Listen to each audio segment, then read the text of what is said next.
नमस्कार दोस्तों, स्वागत है आपका लर्निफाई के यूट्यूब चैनल में। भक्ति और सूफी आंदोलन का ये हमारा तीसरा लेक्चर है, ये तीसरा भाग है हमारा।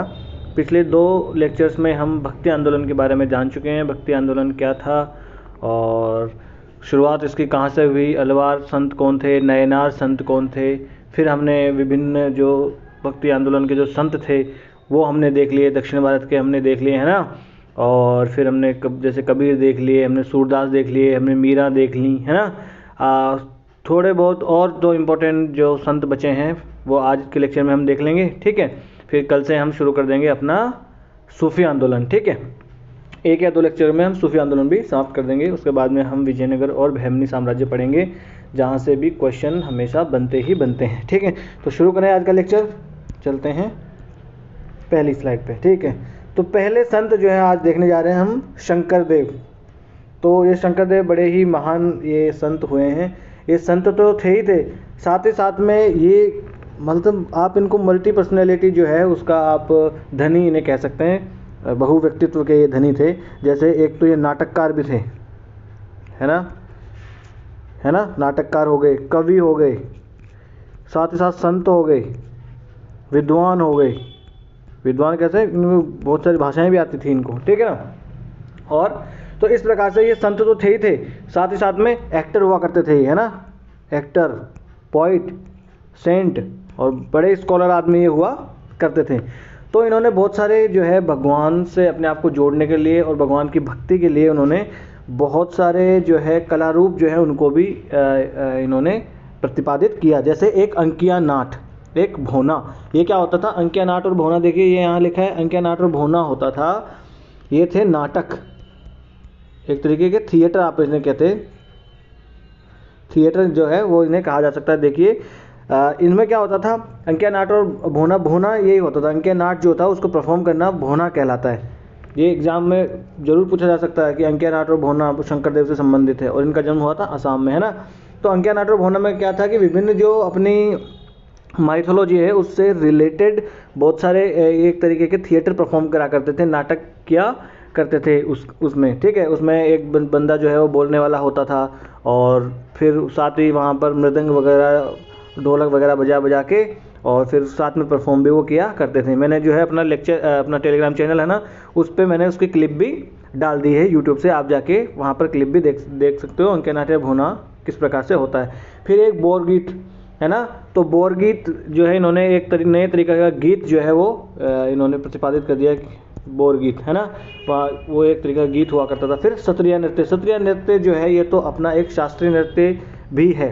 हमने जो शास्त्रीय नृत्य हैं उनमें से एक शास्त्रीय नृत्य ये भी है, सत्रिया नृत्य। जब हम आर्ट एंड कल्चर पढ़ेंगे तब इसके बारे में डीप से हम जानेंगे। अभी आप देख सकते हो कि ये सत्रिया नृत्य परफॉर्म कर रहे हैं, ये इसमें स्त्री भी है, इसमें पुरुष भी हैं, ठीक है।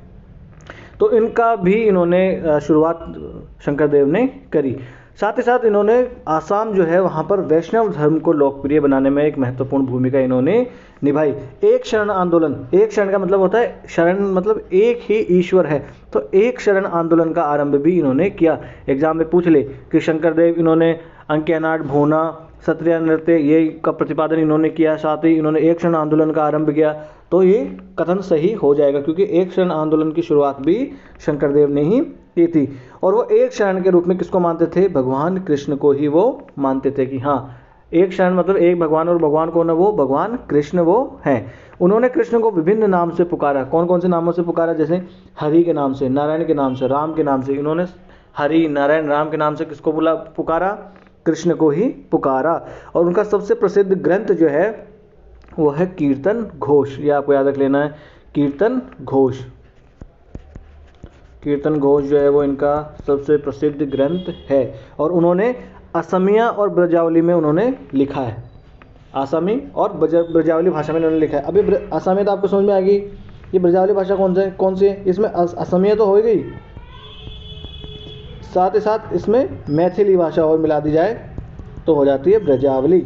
इस प्रकार से उन्होंने ब्रजावली भाषा में, असमिया भाषा में उन्होंने लिखा। उन्होंने सत्रिया नृत्य हो गया, अंकिया नाट, भोना, बोरगीत जो है ये इन्होंने प्रतिपादित किए। और वो एक शरण जो है आंदोलन उनको शुरुआत करता माना जाता है उनको। और एक शरण के रूप में वो किन्हें मानते थे, एक शरण के रूप में वो मानते थे भगवान कृष्ण को। ठीक है, आगे चलें। हाँ, तो ये हो गए शंकरदेव। ये आसाम के एक महान संत हुए हैं जिन्होंने अलग अलग प्रकार के कला रूपों को भी इन्होंने प्रतिपादित किया है। ठीक है, फिर आगे चलते हैं। अब आ जाते हैं नाथपंथी। ये नाथपंथी कौन होते हैं? नाथपंथ जो है इसकी स्थापना की थी मच्छेंद्रनाथ ने। देखिए, इसका मच्छेंद्रनाथ भी कहते हैं, कुछ लोग इसे मत्स्येंद्रनाथ भी कहते हैं, मत्स्येंद्रनाथ भी इन्हें कुछ लोग कहते हैं। हमें ले दे के कुछ नाम समझ लेना कि मच्छेंद्रनाथ जो है वो इनकी स्थापना करते हैं नाथपंथी की। और गुरु गोरखनाथ का आपने नाम सुना होगा, गुरु गोरखनाथ, वो भी इसी पंथ से होते हैं। मत्स्येंद्रनाथ के वो शिष्य ही हुआ करते हैं। और आज के जो हम देख लेते हैं कि यूपी के जो मुख्यमंत्री हैं माननीय योगी आदित्यनाथ जी, वो भी इसी नाथ पंथ से संबंधित हैं, वो भी इसी से अपना संबंध रखते हैं। ये लोग क्या करते थे कि हठ योग का संस्थापक इन्हें माना जाता है। और हिंदुओं और बौद्धों के द्वारा, दोनों के द्वारा उनके प्रति श्रद्धा व्यक्त की गई है। किनके प्रति? नाथ पंथों के जो पंथी लोग हैं उनके प्रति हिंदुओं ने भी श्रद्धा व्यक्त की है, बौद्धों ने भी उनके प्रति श्रद्धा व्यक्त की है। और ये सिद्धों से संबंधित है, जो तपस्वी, साधु या योगी होते हैं। ये लोग कौन होते हैं? ये तपस्वी या साधु या योगी लोग होते हैं। ये योग साधना में अपना ध्यान में अपना व्यतीत करते हैं। साथ ही साथ उनमें अलौकिक और आध्यात्मिक और ऐसी शारीरिक क्षमताएं भी मानी जाती है कि हाँ, कि वो कुछ ऐसा अलौकिक कार्य भी वो कर सकते हैं। और उन्होंने आत्मबोध या आत्म साक्षात हेतु ध्यान और आसन पर उन्होंने जोर दिया। यानी कि उन्होंने कहा, अगर आपको अपने आप को जानना है, आत्मबोध करना है, अपने आप को जानना है, तो आपको क्या करना पड़ेगा? आपको कुछ ध्यान करना पड़ेगा, आपको विभिन्न आसन करने पड़ेंगे, विभिन्न योग के आसन जो है वो आपको करने पड़ेंगे। ये कौन कहते हैं? नाथपंथी कहते हैं। तो नाथपंथी जो है इसकी स्थापना किसने की? मच्छेंद्रनाथ ने। गुरु गोरखनाथ किससे संबंधित है? मच्छेंद्र नाथ पंथ से संबंधित है। और अपने यूपी के सीएम जो है वो किनसे संबंधित हैं? वो भी इसी नाथ पंथ से संबंधित हैं। अब हम देख लेते हैं एक और संत नरसिंह मेहता के बारे में। ये नरसिंह मेहता या नरसिंह मेहता जो है इन्हें कहते हैं। ये कहाँ से थे? ये हैं गुजरात से संबंधित हैं। और गुजरात से संबंधित वैष्णव संप्रदाय से ये संबंधित हुआ करते थे और बड़े ही महान ये संत हुआ करते थे। उन्होंने गुजराती भाषा में बहुत सारी कृतियाँ इन्होंने लिखी है और इस प्रकार से गुजराती साहित्य जो है उसके विकास में भी इन्होंने महत्वपूर्ण भूमिका निभाई है। और गुजराती भाषा में तो इनके जो है इनके लिखे गीत बहुत ही प्रचलित है, जिनमें से एक तो है वैष्णव जन तो तेने कहिए। ये तो महात्मा गांधी जी जो है का एक फेवरेट सॉन्ग हुआ करता था आज़ादी की लड़ाई में। वो ये जो गीत है वो तो सुना ही करते थे, वैष्णव जन तो तेने कहिए, है ना। आप भी जाके एक बार सुन सकते हैं। मैंने वैसे यहाँ कोशिश करी थी ये गाना लगाने की स्लाइड्स में, पर ये मिशन सक्सेसफुल नहीं हो पाया, है ना। तो ये थे नरसिंह मेहता, जो कहाँ से संबंधित है? गुजरात से ये संबंधित हैं। और इनके बारे में अगर महत्वपूर्ण चीज़ है तो वो यही है कि वैष्णव जन तो तेने कहिए, ये वाला गीत किसके द्वारा लिखा गया है? तो ये लिखा गया है नरसिंह मेहता के द्वारा ये लिखा गया है। और ये गुजराती कवि हुआ करते थे। ठीक है, आगे चलें।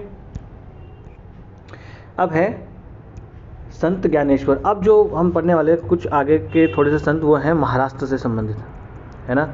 ये संत कहाँ से है? ये महाराष्ट्र से। तो इनमें आ जाते हैं सबसे पहले संत ज्ञानेश्वर या संत ज्ञानदेव।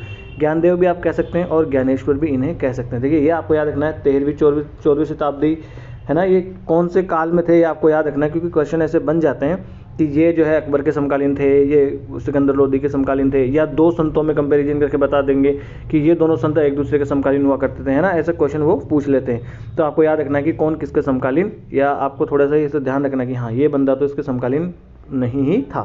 ठीक है, तो ये ज्ञानेश्वर जो होते हैं, ज्ञानदेव, ये महाराष्ट्र के पहले भक्ति संत ये हुआ करते थे। ठीक है, और भगवत गीता पर इन्होंने बहुत सारी टिप्पणियाँ लिखी, जिसे क्या कहा जाता है? जो भगवत गीता पर इन्होंने टिप्पणियाँ लिखी उसे कहा जाता है ज्ञानेश्वरी। ठीक है, योग और दर्शन पर भी लिखा इन्होंने।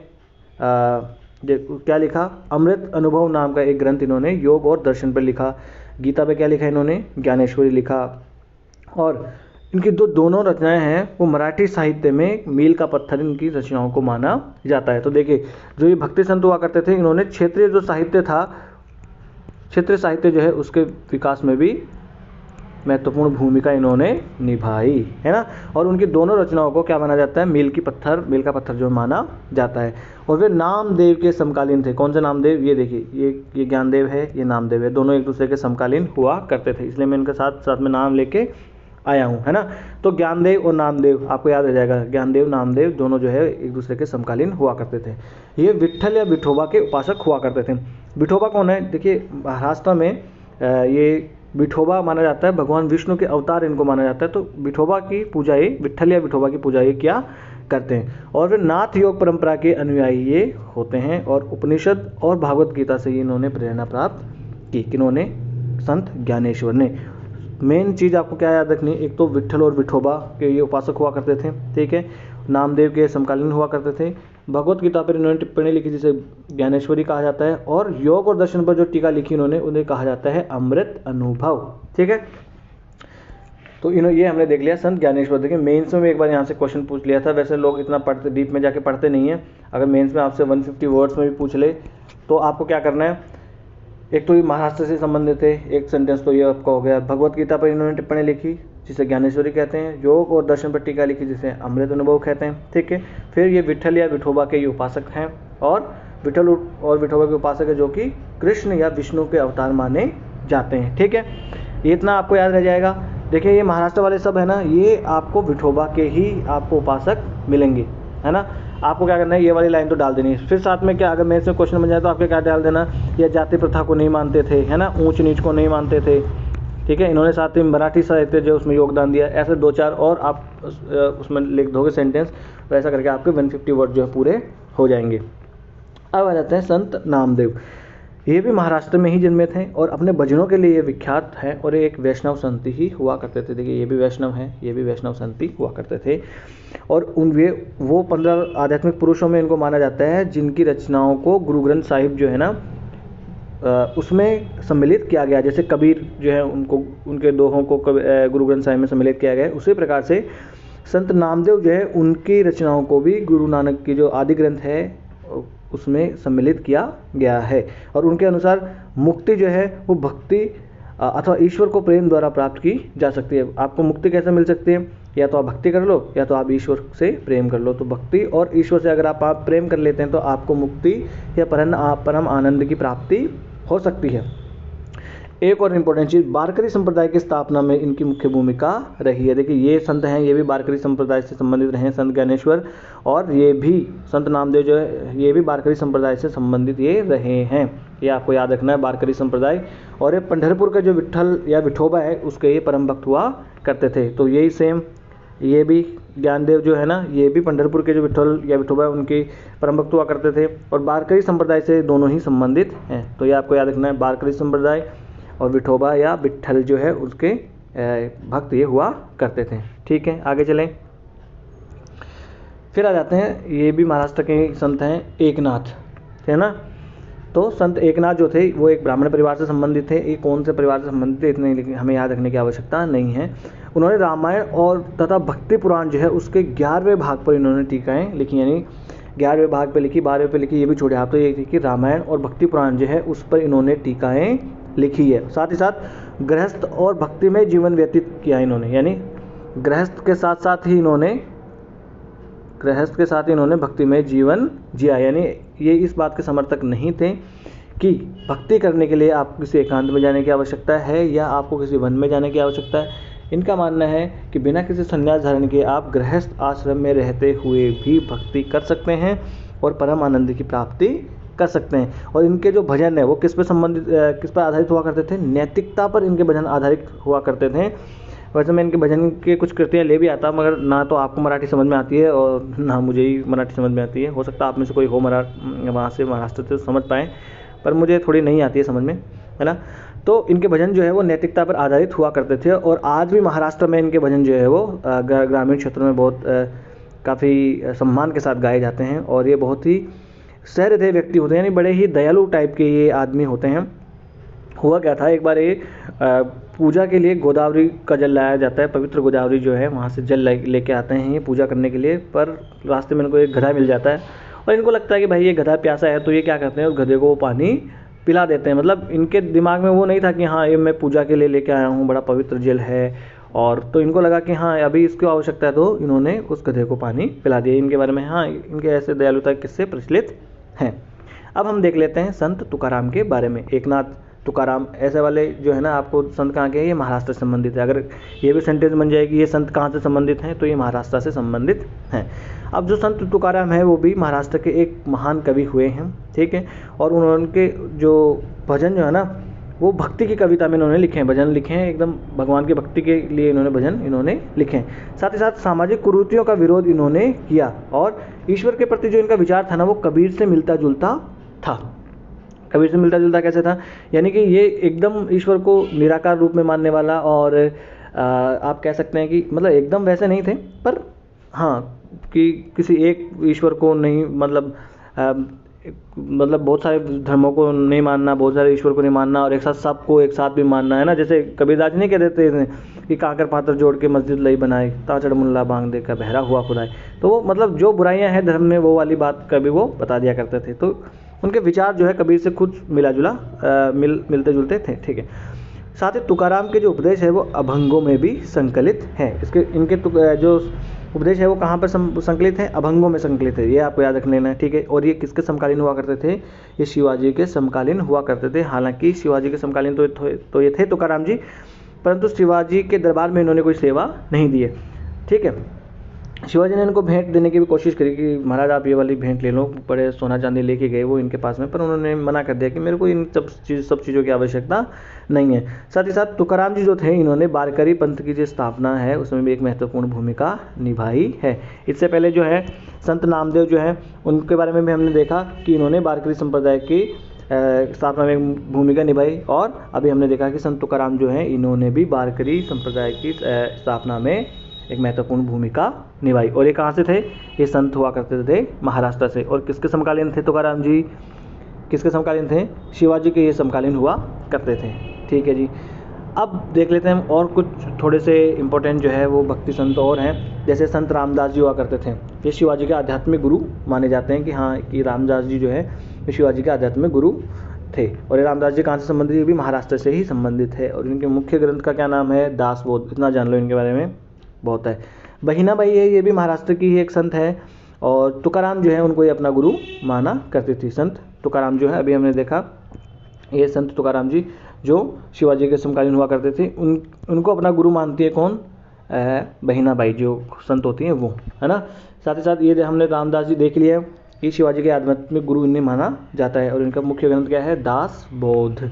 फिर एक चंडीदास और विद्यापति होते हैं संत, ये बंगाल से संबंधित संत है। इनके बारे में इतना डाल लो, कुछ ज़्यादा जानने की आवश्यकता इनके बारे में नहीं है, कोई इतने ज़्यादा महत्वपूर्ण संत ये नहीं हुए हैं।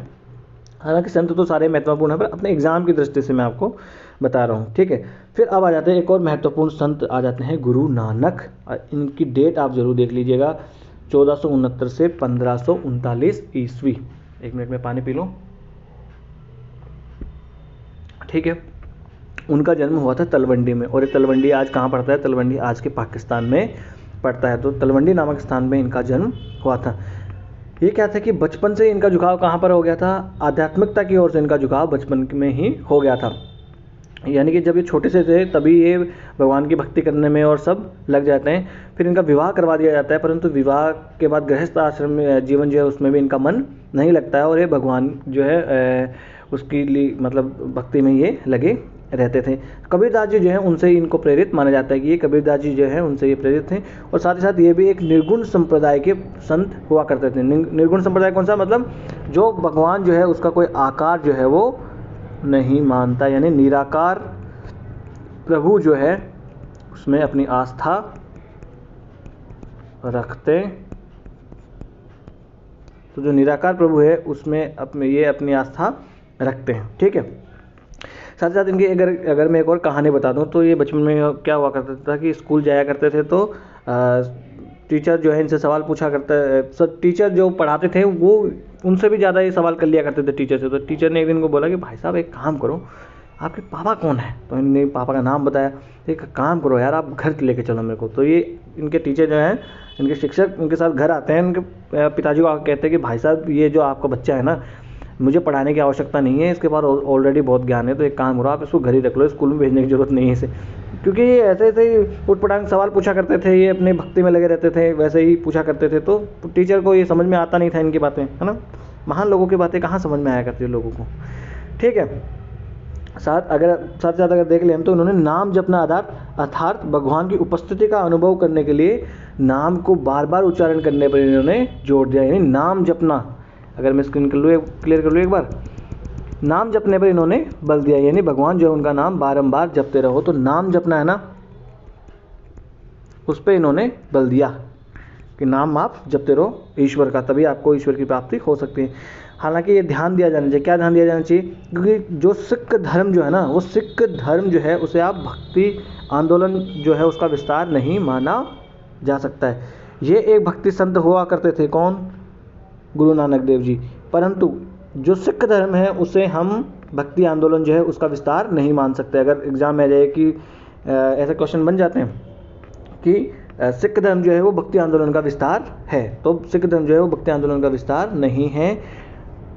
जो अपने गुरु नानक देव जी हैं वो सिख जो है वो भक्ति आंदोलन के एक महत्वपूर्ण संत हैं, परंतु ये धर्म जो है उनका विस्तार नहीं है। ठीक है, उन्होंने वही जातीय प्रथा की आलोचना की, वो तो सारे संत ही करते हैं, समानता की इन्होंने कामना की। ठीक है, और अपनी जाति या नस्ल के भेदभाव के बिना सारे लोग, मतलब जाति भेदभाव कोई ना हो किसी का, सारे लोग एक साथ आकर जो है वो खाना खाएं, जिसे क्या कहते हैं, लंगर, सार्वजनिक रसोई, इस पर इन्होंने बल दिया, है ना।